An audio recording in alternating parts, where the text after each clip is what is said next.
listen to the media, they would say that I wanted it to come back like you would say Beetlejuice if you said Beetlejuice 3 times. And I'm not saying it to be funny. I'm saying it because that's literally what happened. In that meeting in Philadelphia, what happened was we were talking about black families. If you look at the empirical data, before Lyndon Johnson's Great Society, black marriage rates were significantly higher. Did I reference Jim Crow? Yeah, because that was the era of time. Do I want it to come back?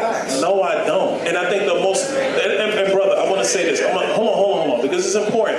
Because again, if you want a talking point, that's one thing. If you want a detailed answer, that's another. In our politics, the most disgusting thing that happens, and it happens all across the board, is that people will say something and your words get shifted to say things that is not what you were talking about. That is not what I was talking about. I can't control what editors at the news media do. Because I will tell you, the article that was written by the Philadelphia Inquirer and by Politico, who were in that room, if you read the articles actually put in context exactly what I said. But what the editorial board saw, the editors said, no, we're going to change that headline. Nobody wants Jim Crow to return. I don't want Jim Crow to return. Say it again. Say it again. You want me to repeat myself? Repeat that again. Nobody wants Jim Crow to return. I don't want Jim Crow to return. But we were talking about black families, and I was referencing an era. And that I was talking about black families, 100%. That era. Better people. Last question, and then I'm going to let you go. Last question. We're out of time, Sure, but I'm going to give you one more question. During Jim Crow, could your family have existed? You are in an interracial marriage. Your wife is a white conservative activist. Could your family have existed at all during Jim Crow? No, it could not, Joy, and we all know that. But that's why I am blessed to live in America Look at today Jay's as face. opposed to America during that time. But we cannot ignore the realities of not having fathers in homes. That is important for black people today and all people today as we move forward for a better America. We are out of time. What I'm grateful for is that we do not live in the Jim Crow era and that fathers do not face the threat of lynching. I'm very grateful of that. Perhaps don't bring up Jim Crow when you're trying to make that example. Representative Byron. All right, skeptic. Yeah. I mean, again, I don't understand, like, the correlation does not equal causation. It's just, which was my whole summary, the synopsis of this that I took away was, what do you want to do? Are you trying to remove civil rights so that we can increase marriage percentages? Because I don't feel like that caused that. And I also want to say that we have a marriage problem. We have a commitment problem in America. And I don't necessarily think that it has to do with civil rights. We have a decrease in marriages in the white community, in the Hispanic community, in the black community. So I feel like but it's the worst in the black community, skeptic. That's the argument. It is the worst in the black community. I just don't know that we can actually pinpoint the study that they're using to then say and make the fair comparison amongst two different, communities. Is the only thing that I call into question. But I do believe that there are some things that America set a precedent to when it came to, number one, outlawing the marriage in the black community. Like, we can start there. The fact that it was even outlawed. We can point to a lot of things. And I do think that the American system caused a lot of issues in the black community. And I don't think that they ever right that wrong. So true. Enzo, what's your thoughts? Why do you think we have a marriage problem in America? Internet, to be completely honest. I think that's one of the biggest contributors to failing marriages. Just people going behind their partner's back. No one holds marriage as it used to be. Everybody has commitment issues nowadays, and I don't really know even where to begin to fix that in any community. Not even just my own essay. Gray, what's up? Why you think as a black man, why are there less black fathers in the home? Because that's what he was getting. That was the point of what he's saying. Do you think it's because of Jim Crow? Do you think it's because of current day? Like, what do you think? First, black guys do stay married a long time. It's black women and Chinese men that are the least married data-wise. But actually, the longest lasting couples that stay together are black women and white men. So you can't base it on race. I was married for 10 years and I've been divorced 4, and I can't say it was as a pinpoint of anything like, okay, technology or, just life or just access for divorce may have been the cause, but I can't say that that all happens because we don't know. We don't know what's going on in people's lives. We really don't know. Is marriage not valued as much? No. And like just to reference these red pill guys, they feel like that marriage is a ripoff. It's a setup for them to get their money taken and for them to be ripped off. So we have that in the culture right Jay, white people ain't getting married. Is it a black thing, a Spanish thing, a white thing, American thing? Well, my issue with like that the study of pinpointing, the decline of the black family to welfare and Section 8 is you would have to apply it to every ethnic group. Hispanics got Section 8, white people got Section 8, marriages down across the board for all those people. So you'd have to apply it to all of them. So you would have to say that those things broke up every family, which is why that never made sense to me. And when Kanye made the argument, I hated it. When Byron makes a comment, that argument, I hate it because it doesn't make any sense. You'd have to apply it across the board. I think what really contributes to the decline of marriage is one, it's not as black and white beneficial as it used to be. Before you get married, you had 2 incomes, you could buy a house. Almost guaranteed. It didn't matter what your job was, really. My dad bought 2 houses in the 80s. He worked at a hardware store.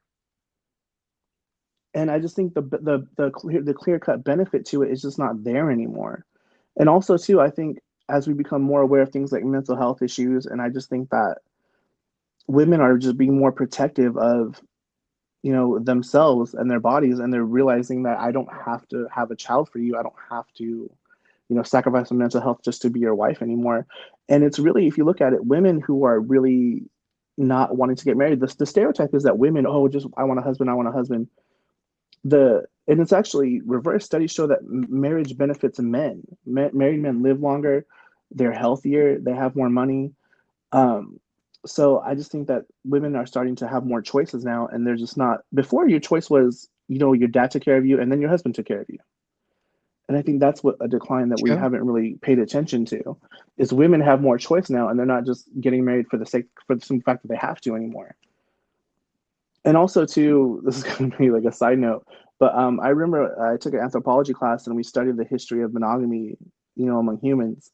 And it is unnatural. So we are forcing ourselves into a situation that is unnatural. And real quick, it just said that the reason monogamy exists is because of infanticide. Women would just tell every man that basically, I've only been with you, I only love you, so they wouldn't kill her offspring.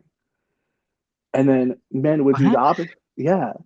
So, and then basically, yeah. And so basically men would do the same thing in reverse so they can breed with as many women as possible. Like, yeah, baby, you're the only one. So basically it was, for men, it's a quantity over quality type of thing. And for women, it's a quality over quality type thing. Because really, we can get tons of women pregnant. You guys can only get pregnant by one person a year, essentially. So it was, and the simple fact that it was a convergence of 2 opposite ideals that made monogamy happen is really kind of what makes it really unnatural.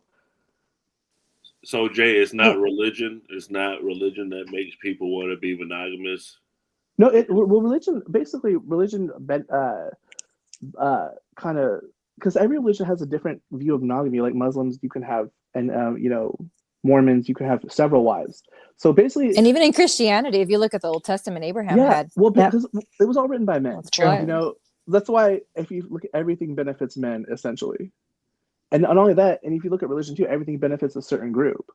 Like if you look at the Old Testament, if you raped a woman, it just says give her dad 50 shillings and you're all good with God. Like it's designed to strictly benefit men. So you have to really take it with a grain of salt. I think it's interesting what you're saying. I've actually read a study that said that the men's genitalia is shaped a certain way because they would have to bring out all the other men, like if she had any deposits from other men. Oh, yeah, just to pull it out? Yeah. Yes. Like So monogamy is a fairly new, as far as human civilization is concerned. Studies say it's a small percentage of our history. Survival of the fittest, Darwinism. Mia, Yeah. what do you think about this? I mean, I feel like multiple things can be true at once when it concerns marriage rates declining, monogamy, all of those things. I mean, I think the reason that marriage rate is declining across the board for everybody is just our society is different now. There is no innate need to be married in order to leave your father's house or to further advance your aspirations. I mean, anybody can go to school, anybody can get a job, especially in this country. I mean, there's just societal wise, there's no real need for marriage anymore. And there's no stigma either to not being married or having children outside of wedlock or anything like that either. So, I mean, it kind of is what it is. I will say though, the quality of us, like men and women now compared to even 60 years ago is vastly different. I feel like quality wise, men had much more of a better quality 60 years ago than they do now. When abuse rates were really high? Huh? When spousal abuse rates were really high? I don't know. I can't attest to that. I wasn't alive 60 years ago. I mean, my grandfather was great to my grandmother. So, I mean, I can only attest. I mean, I can only attest to what I know and in my own family. And I come from a family of fantastic men. I mean, if some women aren't that fortunate, I'm sorry for them, but I can only attest to my family. And I come from a family of fantastic men. That's great. I mean, it is what it is. Wow. I don't know how we move on from that, but speaking of fantastic men, we got some men that's been serving in the Congress a long time. A couple women, but mainly men. Please. Yes. Who do you guys think is the longest serving congressman, or let's say senator and congressman? Is it Mitch? Right. You say Mitch. He says Grassley. Mia, what you say? I think Mitch. McConnell. Who you say, Skeptic? I would say Mitch too. Enzo? Kennedy. Y'all, believe it or not, he's number 10. So this is scary, you guys. If we all said Mitch McConnell, and he's been in now for 40 years, the number one person is Grassley. Gray, you researched it. Grassley has been in since 1975. He's the Republican senator from Iowa. Let's play this clip where we see the dinosaur. I mean, Senator Grassley talking to his constituents at town hall, and it got kind of nasty. It was recent. This country, what the hell is going on with Mr. Musk and how he is apparently have his own agenda, in my view, to ruin the country. Republican Senator Chuck Grassley fielded questions from a packed room of heated Iowans in the Franklin County Courthouse on Friday, urging him to, quote, stand up for what's right, quote, against Congress and President Donald Trump's administration. The town hall, which drew more than 100 Iowans, quickly reached the room's capacity. This comes after the National Republican Congressional Committee recently advised Republicans against holding public town halls, as speakers' anger over Trump's administration policies went viral. Article 2 of the Constitution says that the executive power of the federal government is vested in the President of the United States. Truman wanted to make that. We don't care about it. Truman wanted to make that such a strong statement that he had a sign on his desk says the buck stops here. How did this town hall go? Well, it goes like all of my town meetings. I let them set the agenda, and they can bring up anything they wanted to. And we dealt with a lot of issues that are on people's minds. It's not only that it's expressed here, it's expressed in the massive amount of emails, postal mail, telephone calls I get every day. Postal mail? Who sends postal mail, bro? He's old. I want to know who's sending him postal mail. Like, no, for real. I'm serious. Old bro doesn't Iowans. even know we're in 2025, huh? Old Iowans, probably. Well, if you notice, half the people in the town hall all had white hair too. I mean, it's a collective. I thought, COVID was so bad it wiped out all these people, but everywhere I look, they're everywhere. Jeez, Like, Jesus Mia. Christ. I'm just saying, they had me scared. I was getting grandma sick. They're still alive and well, clearly, as we can see. They're all in Congress. I'm sorry. There's still old people left now. Well, there's still old people left in Congress. No, because I mean, I think there should be term limits. Enzo, what's your thoughts? So I'm honestly like you said about term limits, all in favor of term limits. There's no reason people should be in Congress for 40, 50 years. I think at max you should be able to get reelected twice, and it should be 6-year terms across the board, so 12 years altogether. Like, why do we have a cap on the president, but we don't have a cap on the president, cap on governors, but not for senators and congresspeople? Makes no sense to me. Gray, should there be a cap? I mean, Chuck Schumer, your side, he's number 2 on the list for longest. Actually, number 4. He's been in 44 years now.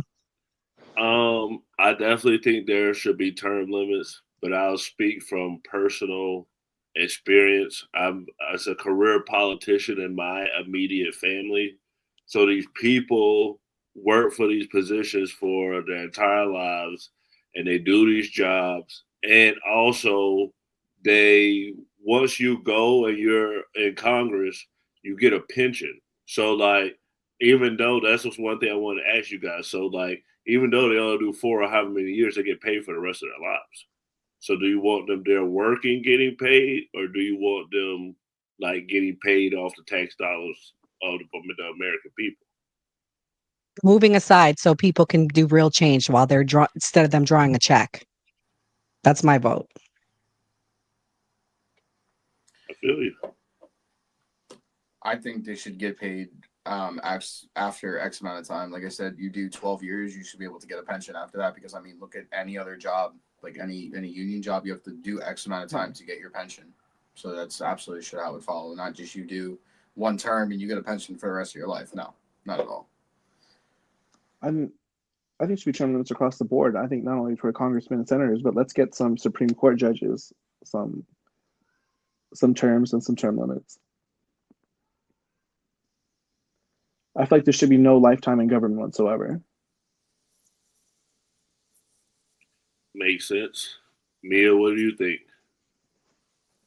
I think they should not receive a pension. They should not receive benefits, and they should receive no money. This is a civil service. You should be doing this for the betterment of your community. You should not be doing this to get rich. You should not be doing this for anything else. They should get absolutely nothing, because we need people who truly want to help people in there.